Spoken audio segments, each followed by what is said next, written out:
A top human rights official at the United Nations has resigned in protest, saying that Israel is carrying out a textbook case of genocide against the Palestinian people, that Israel is engaged in colonialist crimes against humanity, and that it has the support of Western governments, in particular the United States, that the U.S. has essentially held the UN hostage and is controlling the UN and preventing any action in defense of human rights, and is essentially allowing Israel to commit genocide.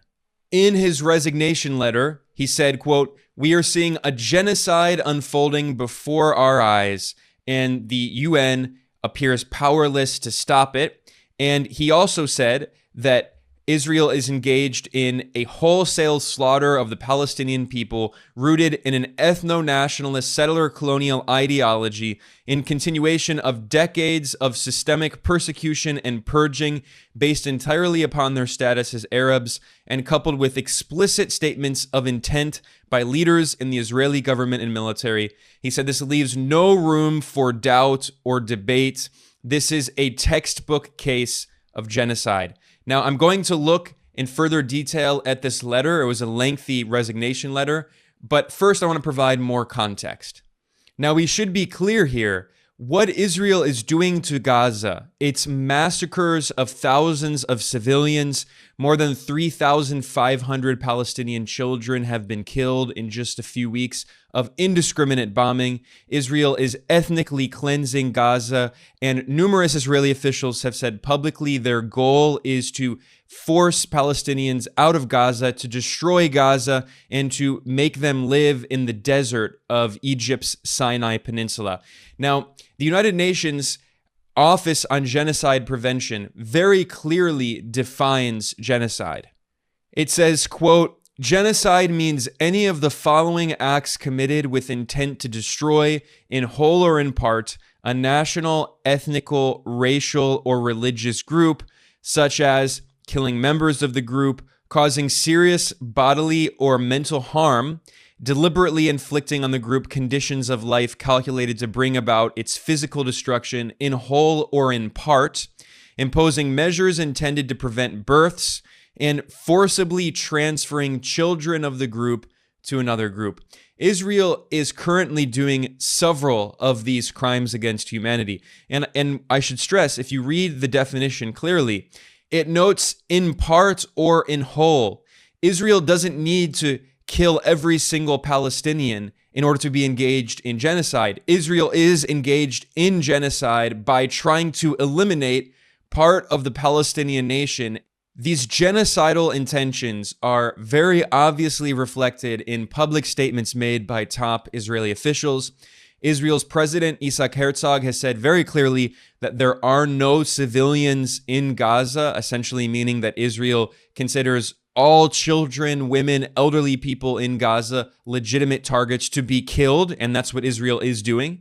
Israel's defense minister referred to Palestinians as, quote, "human animals," and announced a complete siege on Gaza. So not only is Israel bombing and killing thousands of civilians, but it's also preventing food and water and electricity and oil from entering the besieged Gaza Strip, where there are 2.3 million Palestinians who are trapped in an open-air prison.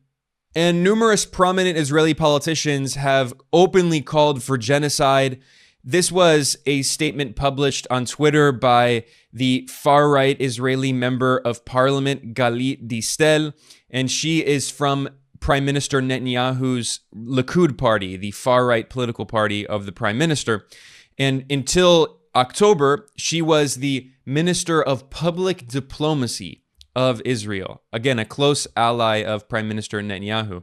And she said in this tweet that Palestinians living in Gaza are monsters. She said to hate the monsters.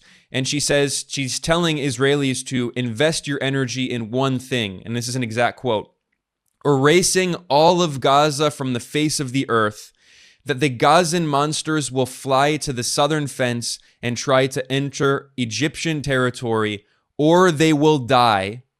And she emphasized again, Gaza should be erased, And for people claiming, absurdly, that the Israeli military, the IDF, is supposedly a humane military, she said no. This top Israeli official said no.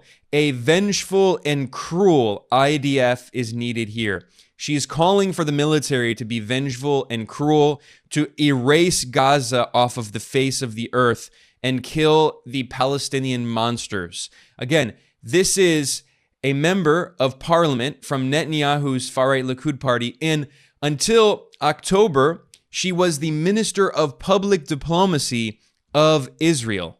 So it is not any way an exaggeration to say that Israel is engaged in genocide against the Palestinian people, and it has the full support of the United States, of European countries, of the Western so-called democracies that love to lecture other countries all around the world about so-called human rights.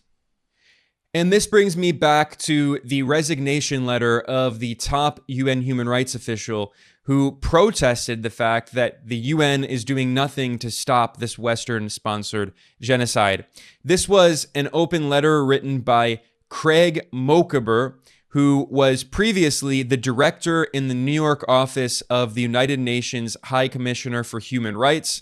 He is an international human rights law expert and a lawyer, and he worked at the UN for more than 30 years. And on the 28th of October, Craig Mokhiber published this open letter that he wrote to the top UN human rights official, the UN High Commissioner for Human Rights, Volker Turk. And he said, "This will be my last communication to you as the director of the New York office of the High Commissioner for Human Rights." He said, "We are seeing a genocide unfolding." And he pointed out that he has experience working in Palestine. He investigated human rights in Palestine in the 1980s, and he lived in Gaza as a UN human rights advisor in the 1990s and carried out several human rights missions. And he said, "High Commissioner, we are failing again." And he said, again, this is this quote, I'm just going to read it again because it's so important and so powerful. He said, quote, "The current wholesale slaughter of the Palestinian people, rooted in an ethno-nationalist settler colonial ideology and continuation of decades of their systematic persecution and purging based entirely upon their status as Arabs, and coupled with explicit statements of intent by leaders in the Israeli government and military, leaves no room for doubt or debate. In Gaza, civilian homes, schools, churches, mosques, and medical institutions are wantonly attacked as thousands of civilians are massacred. In the West Bank, including occupied Jerusalem, homes are seized and reassigned based entirely on race, and violent settler pogroms are accompanied by Israeli military units. Across the land, apartheid rules."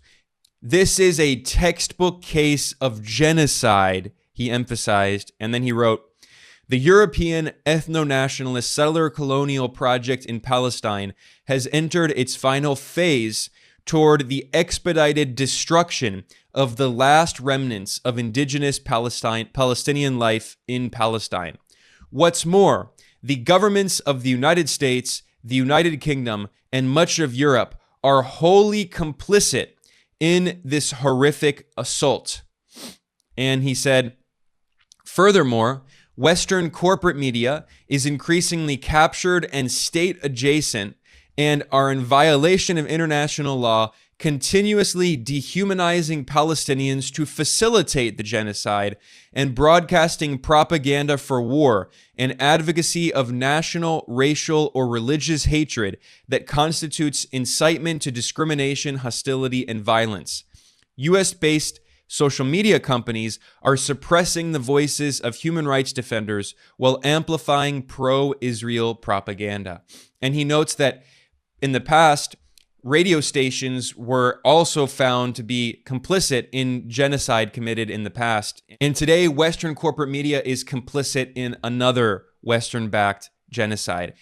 Now, he also complained that the Security Council has not been able to take action because it has been blocked by U.S. intransigence. And I did a separate video looking at how the U.S. has vetoed numerous resolutions calling for a humanitarian ceasefire or humanitarian pauses in Gaza. The United States is the only country on earth that has repeatedly vetoed all of these resolutions preventing peace in Gaza. This former top UN official has pointed out that the mantra of the so-called two-state solution in Israel-Palestine has become an open joke inside the corridors of the UN, both for the fact that it's utterly impossible and for its failure to account for the inalienable human rights of the Palestinian people. This is what we constantly hear. Western governments claim they support a two-state solution. It's always a lie. They don't support a two-state solution. Israel has been, over decades, erasing Palestine off the map. That's what they say. That's what top Israeli officials say. They will never in a million years tolerate a Palestinian state. There is never going to be a Palestinian state as long as the Western powers back this colonial apartheid regime that is intent on committing genocide against Palestinians. And in his open letter, this former top UN human rights official said, quote, "Key parts of the UN have surrendered to the power of the US." So this is acknowledging what we all know, that the UN has been completely captured by Washington, that the UN is being held hostage by US imperialism. That's why no other country on earth can do anything to actually protect human rights at the UN, because anytime there's a resolution proposed in the Security Council, where the US has veto power, Washington vetoes it. And this is because of the colonial structure of the UN, in which the US, Britain, and France have permanent seats on the Security Council, whereas massive countries in the global south, like India and Pakistan and Bangladesh and Brazil and Nigeria, they don't have permanent seats in the Security Council. So he says that key parts of the UN have surrendered power to the US into the fear of the Israel lobby, and they have abandoned their principles and retreated from international law itself. And he says, let us remember as well that the UN itself carries the original sin of helping to facilitate the dispossession of the Palestinian people by ratifying the European settler colonial project that seized Palestinian land and turned it over to the colonists.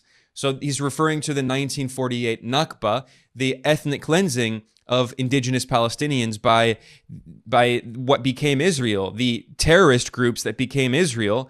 And of course, they were backed by the Western colonial powers. This has always been a colonial project.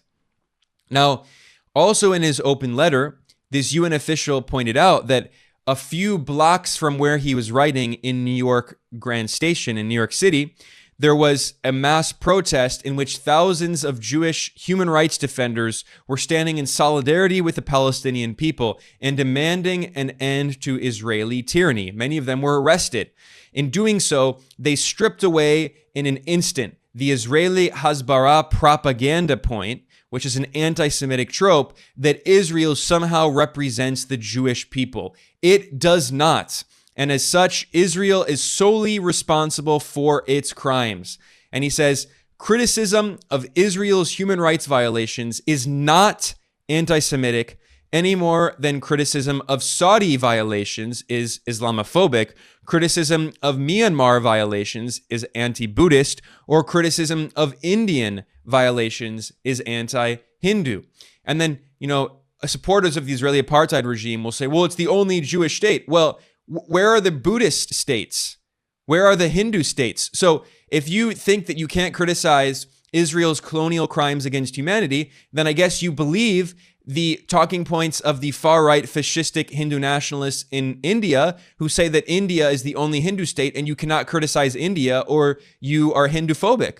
Or why aren't there Buddhist states? And why can't you criticize Buddhists in Myanmar who are committing human rights violations as well? So this is an important point of his letter, calling out the hypocrisy of people who say that it's anti-Semitic to oppose Israeli colonialism and genocide. And what is so cynical and disgusting is to see people weaponizing the horrific crimes of the Nazis in the Nazi Holocaust in order to justify Israel's genocide. They're invoking a past genocide to justify an ongoing current genocide. It is so cynical and so disgusting. And in his open letter, Craig Mokhiber said that some parts of the United Nations at the highest levels have shamefully bowed their heads to power, once again acknowledging that the United States has basically taken over the UN and prevented it from actually defending human rights. And he calls for a series of proposals. He says, quote, "We must stop the pretense that this is simply a conflict over land or religion between two warring parties, and admit the reality of the situation in which a disproportionately powerful state is colonizing, persecuting, and dispossessing an indigenous population on the basis of their ethnicity." And then he says, quote, "We must support the establishment of a single democratic secular state in all of historic Palestine with equal rights for Christians, Muslims, and Jews, and therefore the dismantling of a deeply racist settler colonial project and an end to apartheid across the land."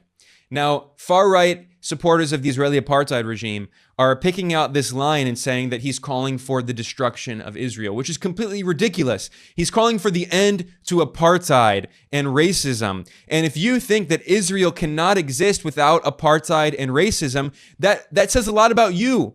That says that you truly support apartheid and racism and genocide, and you actually do not want Palestinians to have equal rights. You do not want a democratic state in which people of all religions have equal rights. You are supporting fascism and genocide if you truly think that the only way that Israel can and should exist is through genocide against Palestinians. That's as you know, people say, as young people say, you're telling on yourself. You are telling on yourself.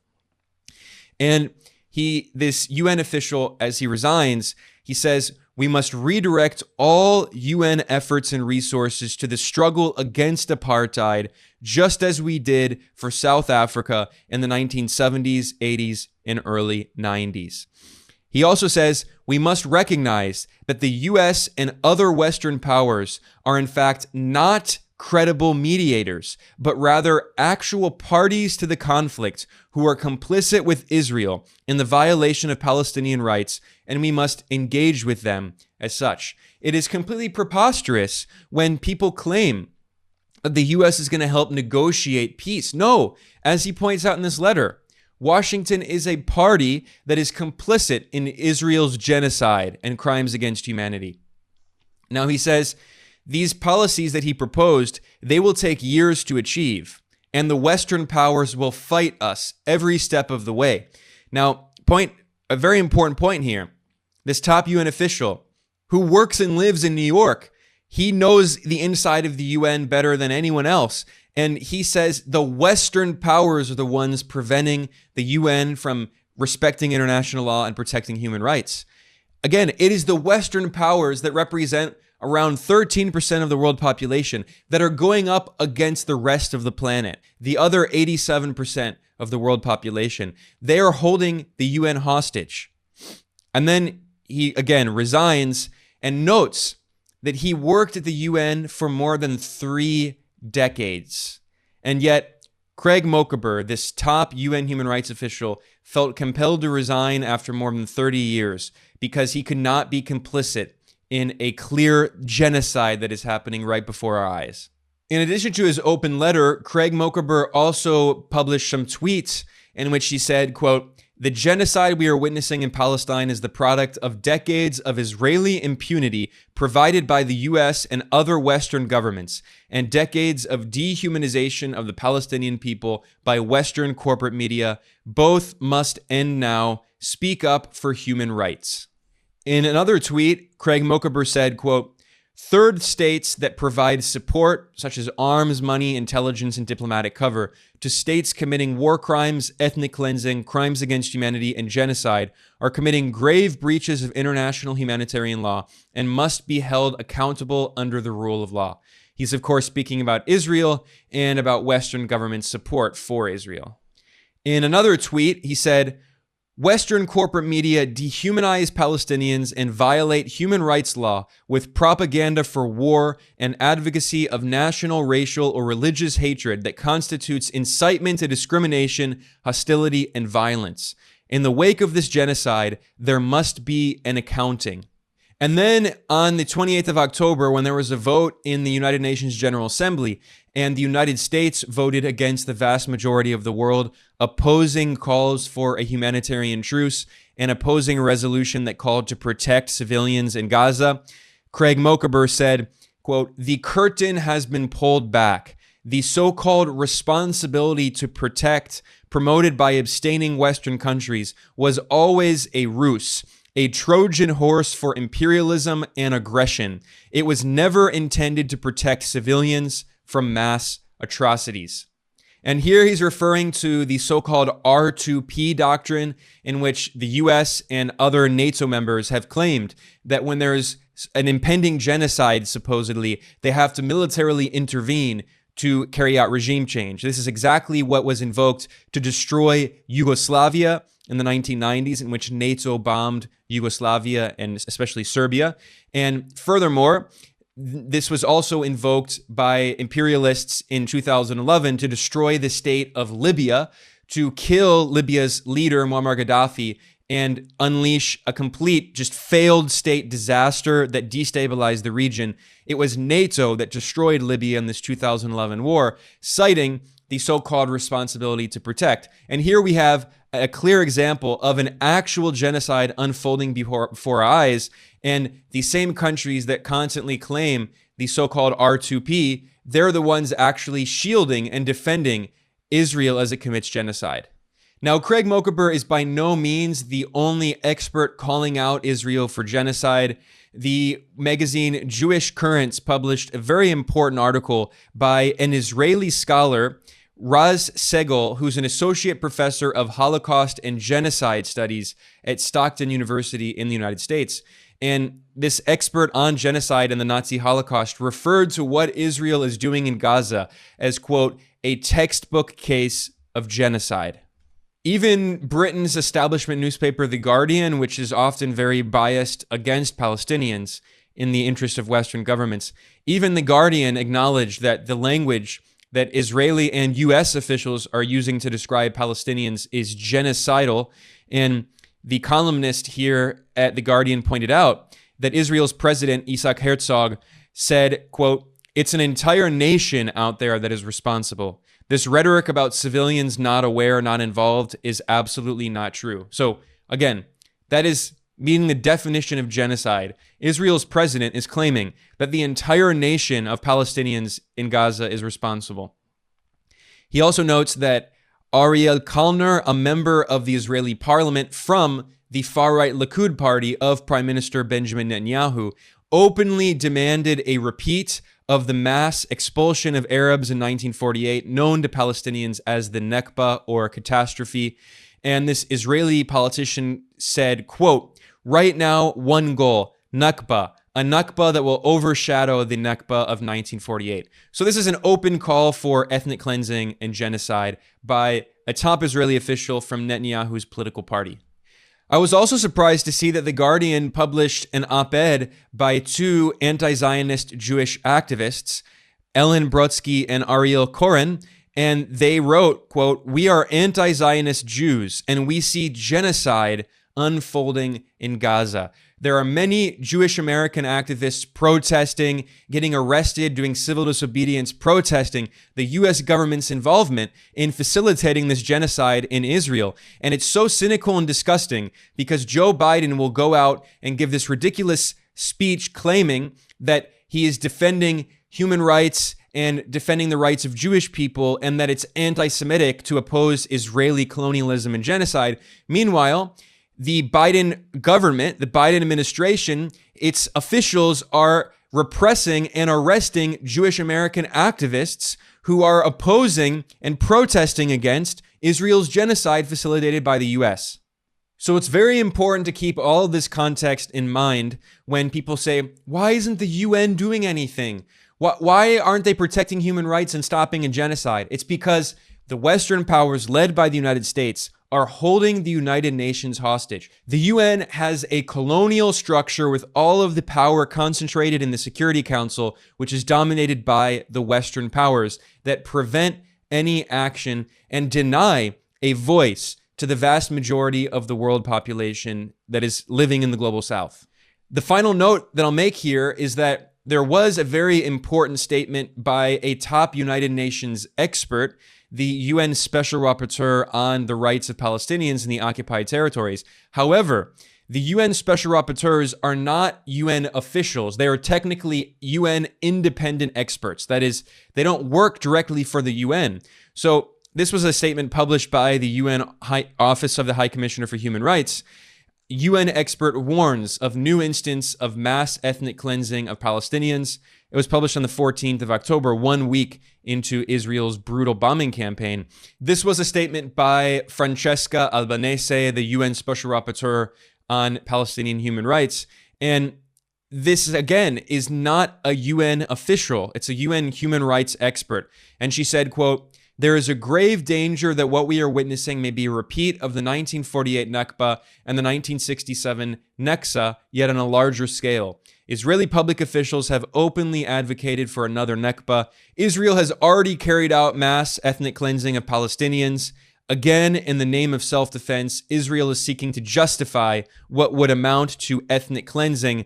Any continued military operations by Israel have gone well beyond the limits of international law."